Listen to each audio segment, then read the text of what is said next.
আজ একটু ঘরোয়া পদ্ধতিতে চাউ রান্না করব। এখানে চাউয়ে আমি বিভিন্ন রকম সবজি দিই, গাজর, বিন, ক্যাপসিকাম, আলু, শীতকালে মটরশুঁটি, ফুলকপি, সমস্ত সবজি দিই। এবার দেখো আমি খুব সূক্ষ্ম সূক্ষ্ম করে সবজিগুলোকে কেটেছি। এবার নুন মাখিয়ে আমি এগুলোকে ভালো করে ভেজে নেব।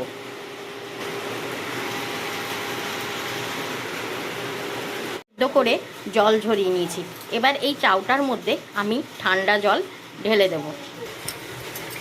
দেখো চাউটার মধ্যে আমি ঠান্ডা জল ঢেলে দেবো, তাহলে চাউ কোনো দিন গলবে না। চাউটাকে খুব ভালো করে ঠান্ডা জল দিয়ে ধুয়ে নেব। চাউটাকে জল ঝরানোর জন্য এই যে জল পড়ছে, জল ঝরানোর জন্য এখানে এরমভাবে রেখে দেব। এরমভাবে রেখে দিলাম, আমার জলটা ঝরে যাবে। ওটার মধ্যে গরম তেল আমি ঢেলে দিলাম। যে তেলটা দিয়ে আমি এই ভেজিটেবলটা ভেজেছি, সেই গরম তেলটা ভেজে দিয়ে পুরো চাউটার মধ্যে আমি মাখিয়ে নেব। এইবারে আমি ডিম ভেজে নেব।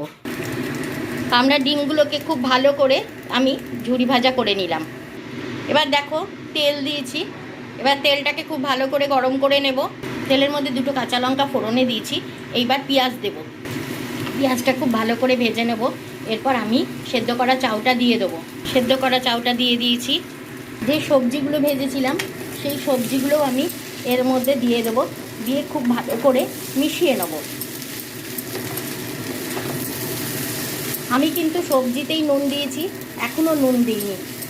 একটা কথা বলি, যেহেতু সবজিতে নুনটা আছে, চাউটায় মেশানোর পরে নুন দেবে। আর যদি তোমরা সয়া সস দাও তাহলে মানে সয়া সস দেওয়ার পরে দেখে নিয়ে নুন দেবে, কারণ সয়া সস এমনি নোনা। এবার ভেজে রাখা ডিমগুলো এর উপরে দিয়ে দিলাম।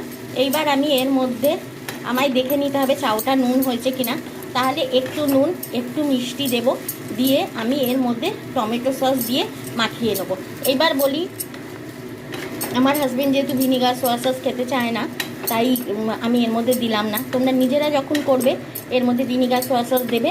আর এর মধ্যে আমি আর একটা জিনিস দেবো, সেটা হচ্ছে এখন গোলমরিচের গুঁড়ো। গোলমরিচের গুঁড়োটা দিলে ঝালটাও খুব ভালো লাগবে। আগে এটাকে খুব ভালো করে মাখিয়ে নিই তোমার মশলাটা। এবার আমার হয়ে এসছে। আমি অল্প একটু নুন, গোলমরিচের গুঁড়ো আর টমেটো সসটা দেবো। দেখো গোলমরিচের গুঁড়ো, নুন আর টমেটো সস দিয়ে দিয়েছি। দিয়ে এবার এটাকে মাখিয়ে দিচ্ছি। নিয়ে এবার আমি সার্ভ করে দেবো। আমরা সবাই রান্না করি, আমি একটা ঘরোয়া পদ্ধতিতে একদম দোকানের মতো চাউ বানালাম। আমি কিভাবে চাউটা বানালাম পুরোটাই তোমাদের সাথে শেয়ার করেছি। তো চলো, আমার চ্যানেলের পাশে থেকো, লাইক করো, কমেন্ট করো, শেয়ার করো, সাবস্ক্রাইব করো প্লিজ।